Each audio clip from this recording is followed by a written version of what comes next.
Remember the smell of warm pretzels wafting down the mall corridors?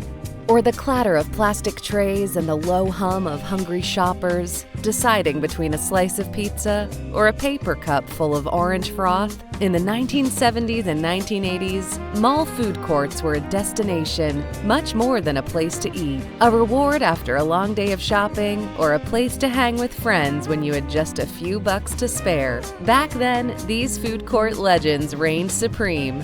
But over time, some faded from view, closed their doors, and became memories. In this video, we're listing off 10 mall food court restaurants that once defined our taste buds and weekend rituals. Let's take a trip down memory lane and rediscover the flavors of mall culture. Long before smoothie bowls and protein shakes filled our cups, we had Orange Julius, a magical blend of orange juice, vanilla flavoring, and ice.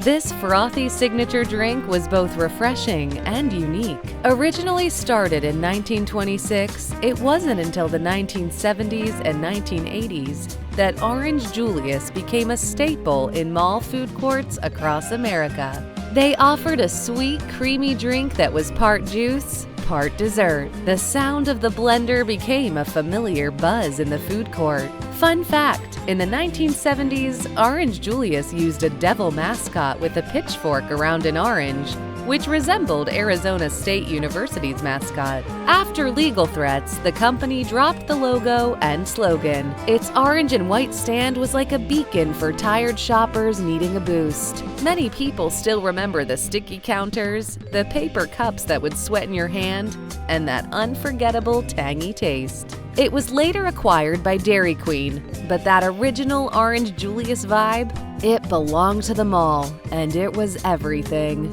Next, we have China Coast, a chain that aimed to bring Americanized Chinese cuisine to the masses. The name sounded exotic, the food a little less so. But China Coast was the mall's answer to sit-down Asian cuisine. Heavily inspired by 70s and 80s mall trends, Darden Restaurants launched China Coast as an attempt to create a Chinese version of Olive Garden. Chinese Coast featured dishes inspired by Sichuan, Cantonese, and Beijing cuisines, served in pagoda-style buildings adorned with bamboo and silk decor. With dim lighting, decorative lanterns, and sweet and sour chicken served on sizzling plates, it felt fancy to the average mall-goer. You didn't just grab a bite, you sat down at China Coast. Families came here after shopping sprees, hoping to taste something different without venturing too far outside their culinary comfort zones. Their signature China Coast bread, which was fried and served with almond spread, was a crowd favorite. Despite the elaborate setup and diverse menu, the chain struggled financially and eventually closed all locations. Unfortunately, the chain collapsed by the mid-90s. But for a brief soy sauce-scented moment, Chinese Coast was the upscale mall food option you couldn't resist. Before fast food took over the court, Morrison's Cafeteria served full-course comfort meals. Think meatloaf, green beans, cornbread, and neon green Jell-O cubes. Morrison's Cafeteria was the epitome of Southern hospitality.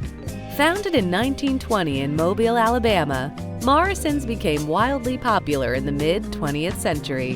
For most of the 70s and 80s, you could find them in malls across the Southeast, especially in Florida and Georgia. With a focus on homemade dishes, patrons could enjoy over 100 items daily, from fried chicken to collard greens. You grabbed a tray, slid it down the rails, and made the hardest decision of your day: fried chicken or Salisbury steak. It had a slower pace, a sense of Sunday dinner comfort, even on a Wednesday. At its peak, Morrison's operated 151 restaurants across 13 states. However, changing dining preferences led to its decline, and by the mid-1990s, the original cafeteria chain had faded away. Eventually, changing tastes and fast food competition led to its decline. But ask anyone from the South about Morrison's, and their face will light up with memories of buttery rolls and soft-serve swirls. Who could forget Farrell's Ice Cream Parlor? Founded in 1963 in Portland, Oregon, it was more like a party zone than an ice cream place. With its player pianos and staff dressed in turn-of-the-century attire, Farrell's was the go-to spot for birthdays and celebrations. It was loud, chaotic, and absolutely unforgettable.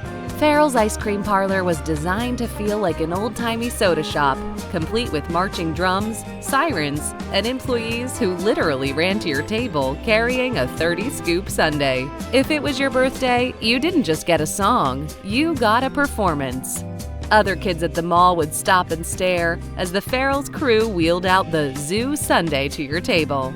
By the late 80s, Farrell's had started to disappear, but the memories, they're still dripping with fudge and sprinkles. The name Chicken George might sound like a blues singer's stage name now, but for food court regulars in the 80s, it meant one thing: crispy, juicy fried chicken. Established in 1979 in Baltimore, Maryland by Theodore Holmes, it quickly became known for its flavorful chicken, gumbo, and sides like greens and biscuits. Chicken George offered a slightly spicy, Southern-style fried chicken that gave KFC a run for its money. The menu was simple: chicken, biscuits, slaw, and that irresistible crunch. What made Chicken George special was its blend of spices and mall-exclusive locations. It wasn't on every corner.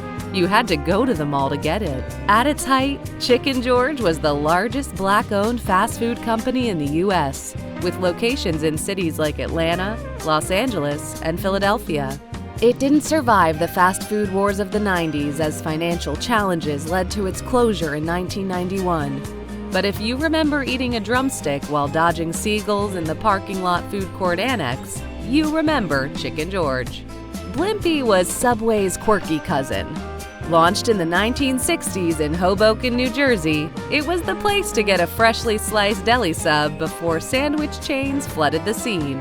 By the 70s and 80s, Blimpie had founded a second home in mall food courts.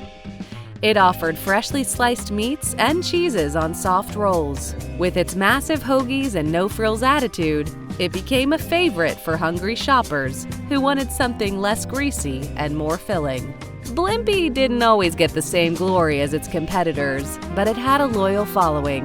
The smell of fresh bread and tangy Italian dressing was like a siren song luring you from the record store. Although Blimpie expanded into non-traditional locations like gas stations and university food courts, it got overshadowed by competitors in later years.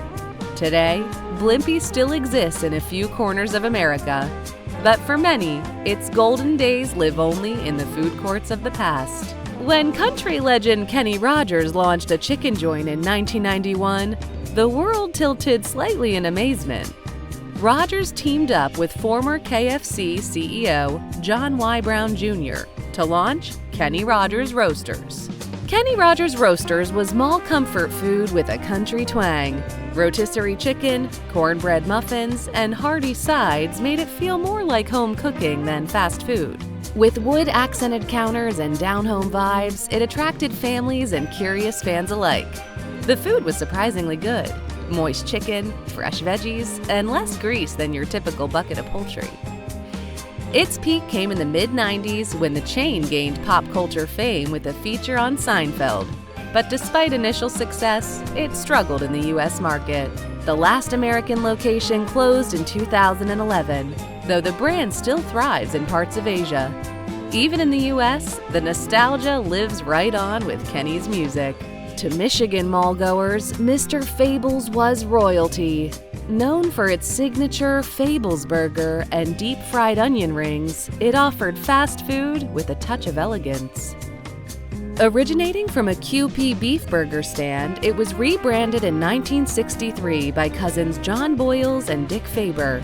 The name Fables was a combination of their surnames. Unlike most food court counters, Mr. Fables had seating, real plates, and old-school diner charm. The food? Thick patties, crispy sides, and that unforgettable house dressing. With 17 locations at its peak, Mr. Fables remained a regional favorite, never expanding nationally, which only made it more legendary among those who grew up with one in their local mall. However, after being sold in 1988, the chain gradually declined, closing its last location in 2000. Mr. Fables may be gone, but its loyal fans definitely still remember it and may find themselves craving a Fables burger from time to time. Before Annie Ann's took over the pretzel world, Hot Sam had the crown. Their success paved the way for future pretzel chains. These soft, buttery pretzels were often the first thing you smelled walking into the mall. Whether you liked them salty, cheesy, or dipped in warm mustard, Hot Sam had something for everyone. Founded in 1966 and peaking in the 80s, the Hot Sam kiosk was a food court essential. The dough was made fresh right in front of you. That whiff of baked dough and butter, pure mall heaven. Eventually absorbed into Mrs. Fields and rebranded, Hot Sam lost its standalone identity. But for many, it could never lose its position as the original pretzel MVP. Sometimes the best food court visit ended with one warm cookie, and the original Cookie Co. delivered. Known for their soft, oversized cookies and cookie cakes, they turned the simple chocolate chip into a moment worth savoring. The smell alone was enough to lure you away from your errands. Cookie Co. kiosks had a glass display of golden brown temptation. Their frosting designs were fun, colorful, and full of childhood charm. Many have since closed or rebranded, but if you ever bit into a still warm oatmeal raisin cookie after a long day at the mall, you definitely remember. So how many of these mall food court legends did you remember? Did we miss any of your favorites? Malls may have changed and most of the food courts have since vanished, but the memories, they still stick, just like melted cheese on a paper plate. Comment below with your favorite mall food memory. And if you're hungry for more nostalgia, don't forget to like, subscribe, and hit that bell. We'll see you in the next episode.